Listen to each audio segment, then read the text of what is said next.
Hello बच्चों, आज हम लोग पढ़ेंगे rise of a liquid in a capillary tube. कि अगर हमारे पास कोई भी एक फाइन कैपिलरी ट्यूब है, अगर हम इसको किसी भी लिक्विड में प्लेस करें तो उस केस में इसमें जब भी हमारा लिक्विड राइज करेगा तो उस केस पे क्या क्या कंडीशन रहेंगी, कितनी हाइट तक लिक्विड राइज करेगा, प्लस यहाँ पे कितना सरफेस टेंशन होगा उस केस पे। तो ये सारी चीज़ें देखते हैं। या मान लेते हैं ये हमारे पास एक फाइन कैपिलरी ट्यूब है जिसको हमने एक कंटेनर में रखा है जिसमें हमारी लिक्विड रखा हुआ है। और यहाँ पे हो क्या रहा है, यहाँ पे हमारा लिक्विड क्या कर रहा है, राइज। इतने पार्ट को अगर हम लोग यहाँ पे ड्रॉ करें तो मान लेते हैं यहाँ से यहाँ तक टोटल जो हमारा लिक्विड राइज किया है वो कितनी हाइट तक राइज किया है, h। ठीक, अब यहाँ पे देखिए, अगर यहाँ पे देखें इस तरीके से हमारा कॉनकेव मेनिस्कस अगर बन रहा है तो इस कॉनकेव मेनिस्कस की रेडियस कितनी होगी, r, और इस ट्यूब की भी रेडियस यहाँ कितनी होगी, r।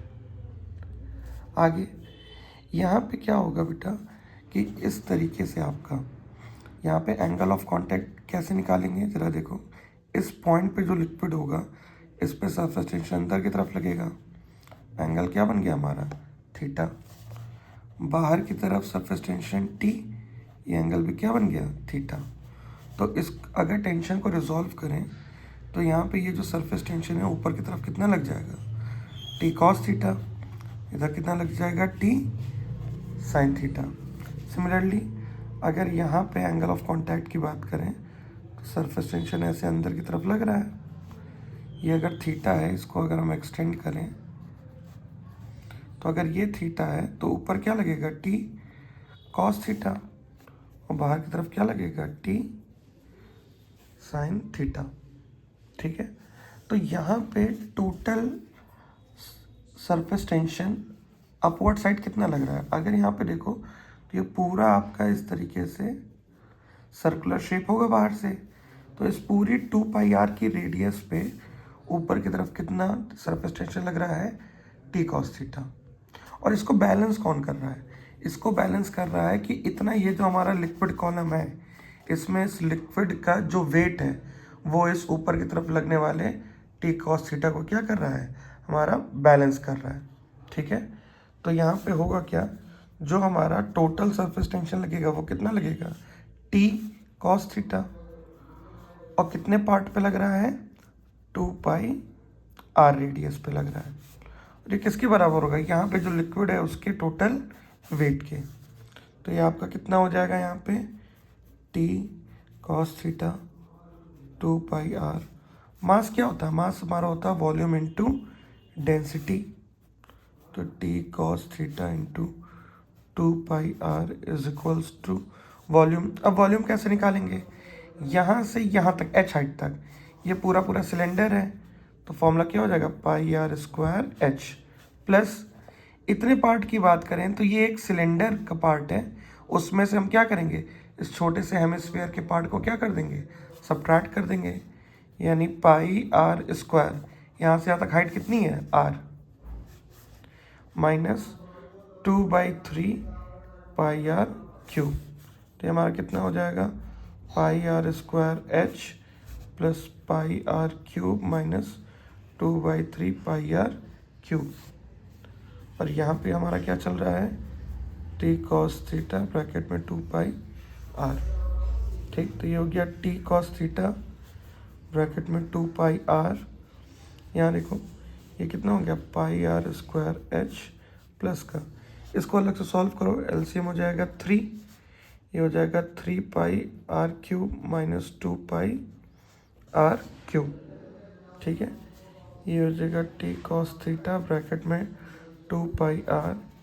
यहाँ देखिए πr² कॉमन ले लेते हैं यहाँ पे, या अभी एक स्टेप और सॉल्व कर लेते हैं, πr² h प्लस 3πr³ में से 2πr³ जाएगा तो कितना बचेगा, πr³/3। πr² अगले स्टेप में हम लोग क्या कर लेंगे, कॉमन। तो यहाँ पे हमारे पास कितना आ जाएगा, हमारे पास आ जाएगा T cos थीटा ब्रैकेट में 2πr, यहाँ πr² हम कॉमन ले लें तो कितना हो जाएगा, h प्लस r/3। ठीक, पाई से पाई कैंसिल, स्क्वायर से ये कैंसिल, और साथ ही साथ देखिए हमारा यहाँ पे रो जी भी चल रहा था, तो ब्रैकेट लगा के रो जी साइड में लिखते रहेंगे।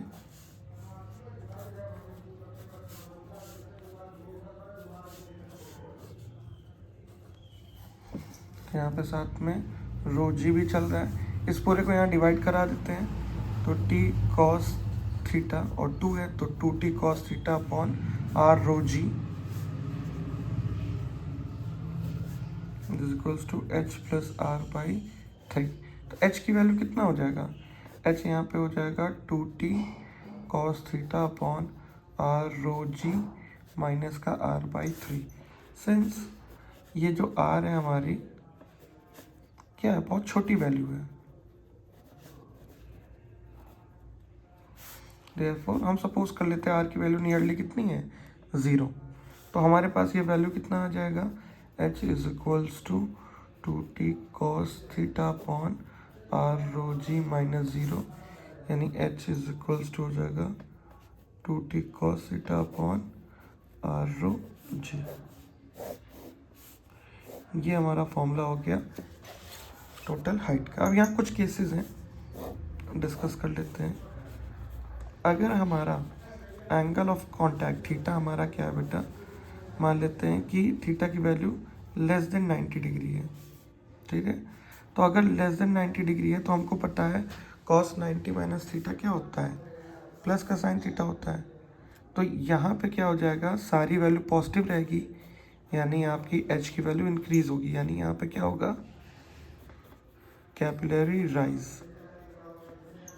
और अगर यही थीटा की वैल्यू इक्वल टू 90 डिग्री होगी तो cos 90 कितना होता है 0, यानी यहाँ पे h की वैल्यू कितना होगी 0, यानी यहाँ पे कोई भी कैपिलरी राइज नहीं होगा, नो कैपिलरी राइज या फॉल। अगर यहीं पे हमारी थीटा की वैल्यू ग्रेटर देन 90 डिग्री हो जाए तो हमको पता है cos 90 प्लस थीटा माइनस का साइन थीटा होता है, तो उस केस में हमारी जो है ये पूरी वैल्यू निगेटिव हो जाएगी, यानी h की वैल्यू डिक्रीज करेगी, और ये क्या शो करेगा आपको, कैपिलरी फॉल, ठीक है। तो ये आपकी हो गई पूरी प्रूविंग। अगर आपको इस प्रूविंग में कहीं कोई दिक्कत हो तो आप कमेंट में बताइएगा। इसके अलावा अगर आपको कोई दूसरा टॉपिक या किसी टॉपिक से रिलेटेड कोई डाउट हो या आपको वीडियो चाहिए हो पर्टिकुलरली, तो आप उसके लिए भी हमसे कांटेक्ट कर सकते हैं। आप कमेंट कीजिएगा, हम आपकी वीडियो उसी के अकॉर्डिंग बना देंगे। तब तक के लिए लाइक करें, शेयर करें, सब्सक्राइब करें। Okay, thank you.